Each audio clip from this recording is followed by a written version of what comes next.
So Rogue One comes out this week, and I thought it would be a good opportunity to reflect on everyone's favorite remake, The Force Awakens. Instead of talking about the $8 trillion it's made or how Rey is or isn't a Mary Sue, I'd like to focus on one point in particular, how masks are used to tell the story.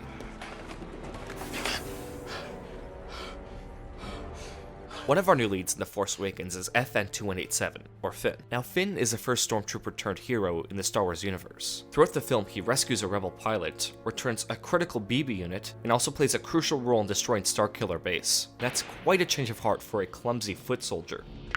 So how exactly does this change happen, and how does the film show it?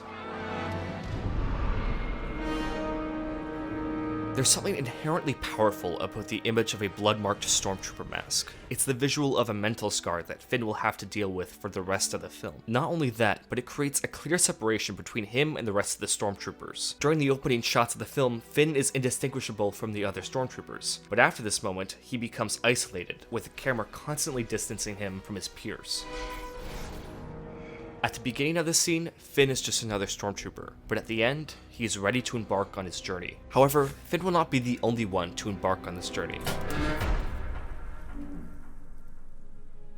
Just like Finn, Rey is introduced with a mask on, and I think this reveals a lot about her character. For one, it shows how she's adapted, fully embracing the scavenger lifestyle she's been thrust into. There's also the nature of the mask. It hides, it obscures, it protects. It turns out that Rey is hidden on one of the most remote planets in the galaxy where she is meant to be protected and kept secret. Rey's mask establishes a lot about her character, but where this mask motif really shines is with Kylo Ren.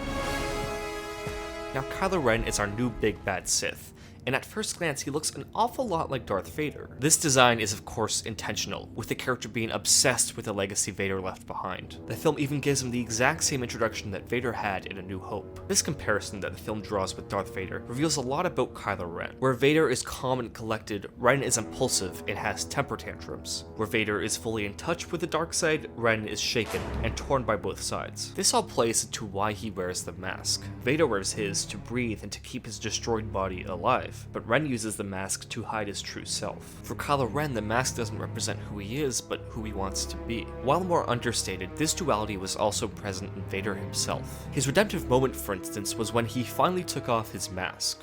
Just for once, let me look on you with my own eyes.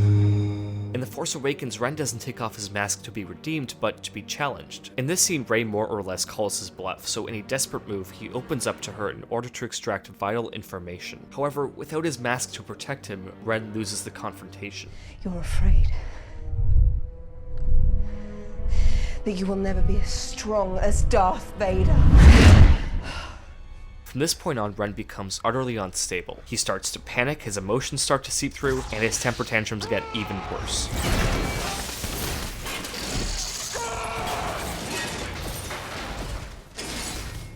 All of this comes to a head when Kylo Ren is finally confronted with his father, Han Solo.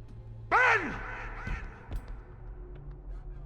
Just like the scene with Rey, Ren takes off his mask as requested and opens up to Han. He claims allegiance to the dark side, but Han sees right through this, and Ren's internal struggle becomes more apparent than ever. Even the lighting shows a clear divide on his face, contrasting the dark side with the light. And just when Han has finally reached out to Ben, the light fades away, and the dark side gives Kylo Ren a new mask.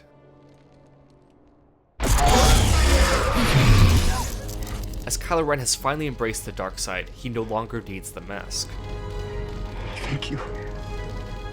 This sets up something really interesting for the final confrontation. At the beginning of this film, all three of these characters had masks on, but here at the end, they don't. All three were hiding behind false identities, and here in the woods, they've given those up and embraced their destiny.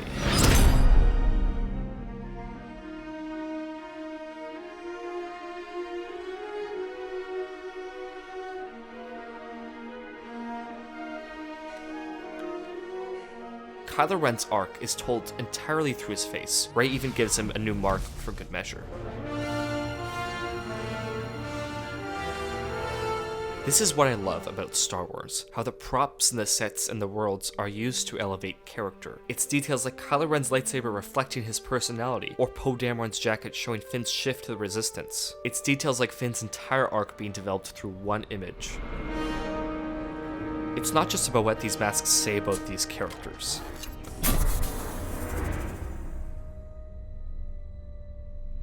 It's about what they're hiding underneath.